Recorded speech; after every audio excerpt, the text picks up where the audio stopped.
Hello and welcome. The title of today's talk is How to Read Any Philosophy. And the thesis is that reading any foundational or earth-shattering philosophy requires becoming fluent in idiosyncratic sublanguages with syntax, semantics, and etymology of the specific language at use. Further, you must enter into the mind of each great philosopher to enjoin what they meant by their particular words and sentences. Systems and deep conceptual thinking abound, and there is no substitute for reading primary material. This is a thesis. It may be beneficial to read coverages, broad general coverages of these systems of philosophy before you dive into the primary material. I personally just go straight for the primary material. It often does lead me in finding my own interpretations and finding interpretations that do not lend themselves to the general interpretation. You will come away with your own idiosyncratic beliefs after reading philosophers. You will come away with interpretations that you do not hear anywhere else. And often it's most generalizable interpretations that become the ones that are read by academia. But if you're more an autodidact, a self-learner, then you will come away with your own idiosyncratic interpretations, and these have utility in themselves. The first point, philosophy uses a concept-laden sublanguage. So not only are you learning a language, you're learning something of a sublanguage, because it is your books that you're reading. Like me, I don't read any foreign languages. I get briefs of words here and there, German, French words, Greek, Latin words. But what you're really reading is a sublanguage within English. If you're reading in English, you're reading a sublanguage within English. And this is a heavily concept-laden sublanguage. So you'll be reading in English, you'll be written in English, but it's not English words that you're ever used to seeing, or it's a word that you're used to seeing, but it means something completely different than what the common vernacular has it. So philosophy uses a concept-laden sublanguage. So learning philosophy, I've always said this, that learning philosophy is like learning a sublanguage. A heavily concept-laden sublanguage, and each philosopher is at a different point in history. So you're going over a broad sweep of like 2,500 years of history. Each philosopher along the continuum is at a very different point than every other philosopher. The German idealists are different than the Platonic forms, the Platonic academia, Aristotle. The medieval theologians are different. Aquinas are different. St. Maximus the Confessor earlier on. And what's the other, Gregory Palamas, or whatever his name was, I think that's how you say it. The theologians in medieval times are different than the Platonic thinkers, the early Christian thinkers, and then you go into modern times, modern philosophy, and then postmodern philosophy. But in modern philosophy, you have Descartes, and you have postmodern philosophy with the German idealists like Hegel and Immanuel Kant.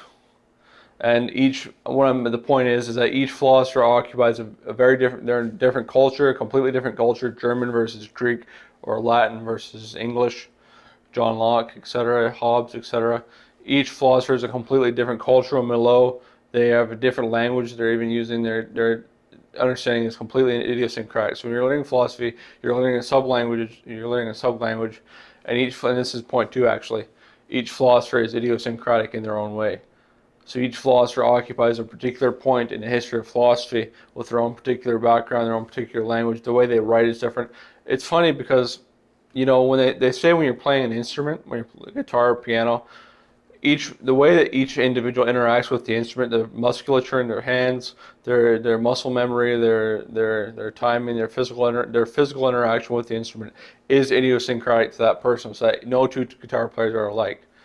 No two guitar players are alike. Same way, when someone is writing or speaking philosophy, there's no two philosophers that are alike. The way they interact with words, it's even more pronounced likely than a guitar player, because the way they're interacting with language is that they're processing language and they're outputting language. In written form often is what you're interacting with these philosophers in, written form. So Thomas Hobbes is way different than John Locke. Descartes is different than Hegel. Nietzsche is different than all of them. Heidegger is revolutionary in his own right. They're all completely different. Plato is a foundational philosopher. Aristotle has differences from him, obviously. Aquinas adopts Aristotle, but he gives it a Christian tinge. Like, it's all the interplay of ideas. It's something to observe. Something, the majesty of it is something to observe. But you must recognize that each individual philosopher has their own idiosyncratic way of writing, speaking, they're formulating sentences, syntax, semantics, grammar, etymology of the words, the language you're using. It's all completely different. So first of all, philosophy is a sub-language with heavily laden conceptual, heavily concept-laden sub-language. Second, each language is idiosyncratic to the philosopher that you're reading. And three, I'll get to point three now. Syntax of sentences, paragraphs, semantics, and etymology of words, often Latin, Greek, or German, or French. So what I'm saying here is that there's a syntax of sentences and paragraphs. There's a law of how sentences and paragraphs are written. Someone like Hegel writes sentences completely within his own rules. It almost seems like, right? He almost says the same thing 1,000 times over in a million different ways of reformulating his simple sentences and complex sentences over and over and over again.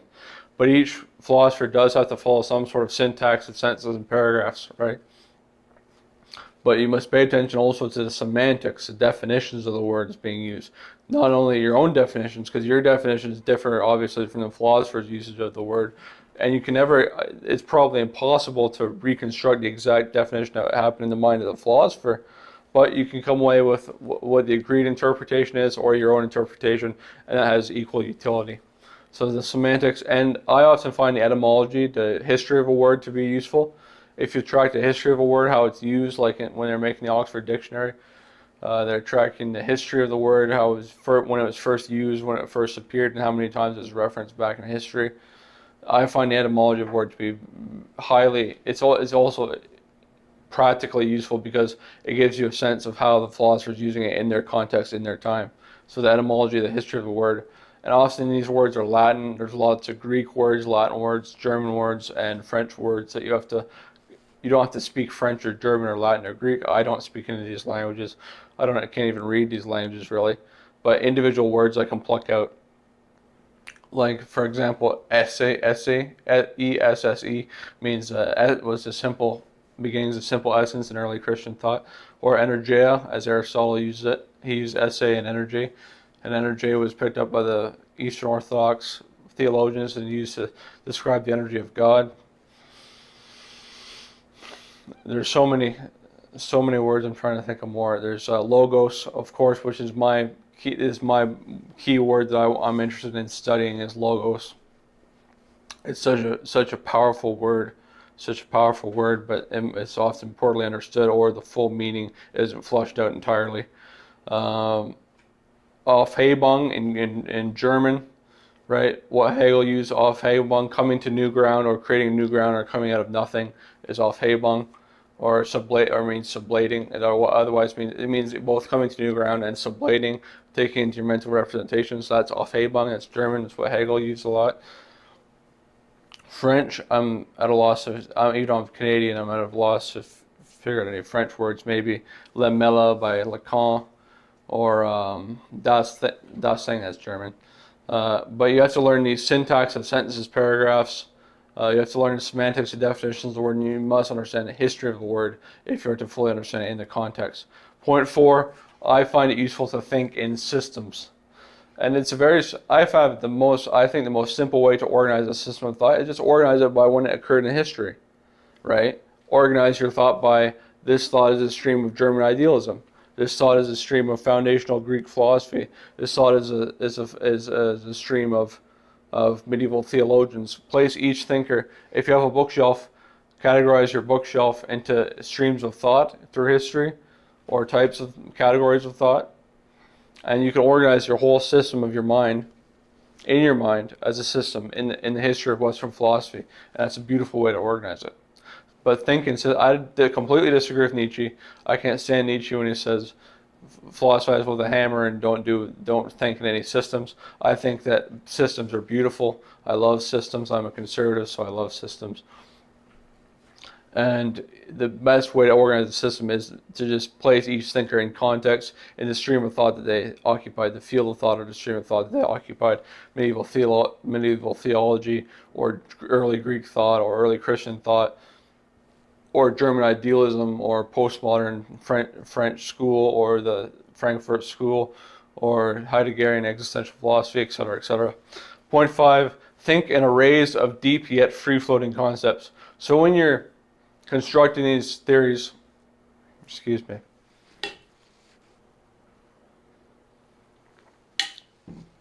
when you're reading through these and you're amalgamating words, concepts, free-floating concepts, you're getting systems, concrete systems that are occupying your mind.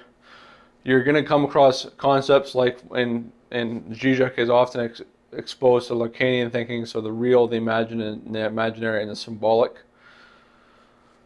Signs and signifiers, signified and signifier, signs and symbols. When you're thinking of philosophy, you get arrays of free-floating concepts, and you kind of have to array them in a system or in an array, an array or a field of these free-floating concepts. So you must understand the relationship between the Lacanian real and the beyond in Christian theology, or the beyond in German idealist philosophy, the beyond in the real, or language and the symbolic, or fantasy and the imaginary. You have to connect the concept in a constellation almost in your mind. So it is really a symbolic language that goes on in your mind.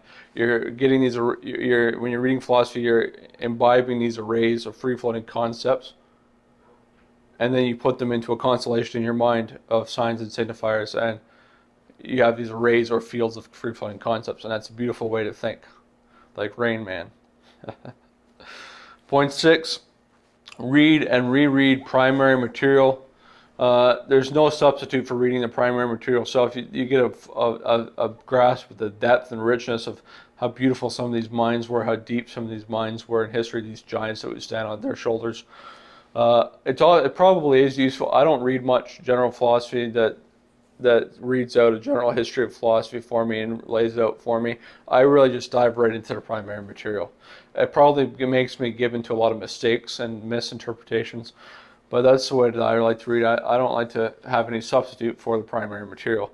And the example that I'll finally leave you with here is to give you a kind of a spark of encouragement, is that I myself, when I was 24, I'm 27 now, when I was 24, I read 6 of the Zizek canon without a clue of what anything that he was saying. When I was 24 in 2019, I was reading the Zizek books. I bought a bunch of Zizek books in a row because I was so curious, and it was just like, it was like catnip to me. Like, I had to read more Zizek. I didn't, like, what the hell is he saying? It's an innate curiosity and openness and ability to reach outside of yourself to read a language that you have no grasp of. And then within 3 years now, I can speak very aptly of many Zizekian concepts. Probably should make more Zizek videos. But I read 6 Zizek books, and then finally by the 6th or 7th book, I got an inkling of what he was saying. But it took me that many books, and I've probably read 10 or 12 Zizek books now. But it took me that many tries, it took me that long, probably 2.5 to 3 years, or 2 to 2.5 years to figure out what Zizek meant by anything he was saying. The Lacanian real, symbolic, imaginary, the Hegelian Aufhebung, sublation, the sublime, the imaginary, the symbolic network, the signs and signifier, the big other, all these words that he uses. It took me 6 books to figure out what he was saying.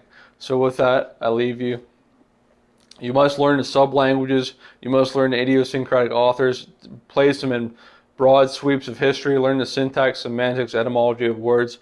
Place them in the broad sweep of history. Get arrays of concepts and create a constellation in your mind that combines with the system that you have, the system of philosophers that you have, with the arrays of concepts that you have, and read and reread primary material. You'll come away with new meanings every time you read a great work like Heidegger's Being in Time or Hegel's Science of Logic. And then don't be discouraged if you don't understand it. It took me 2.5 years of reading something I didn't understand, 2.5 years of wading through something I didn't understand to finally get to a concrete meaning. So with that, I leave you. Take care. Till next time. Bye-bye.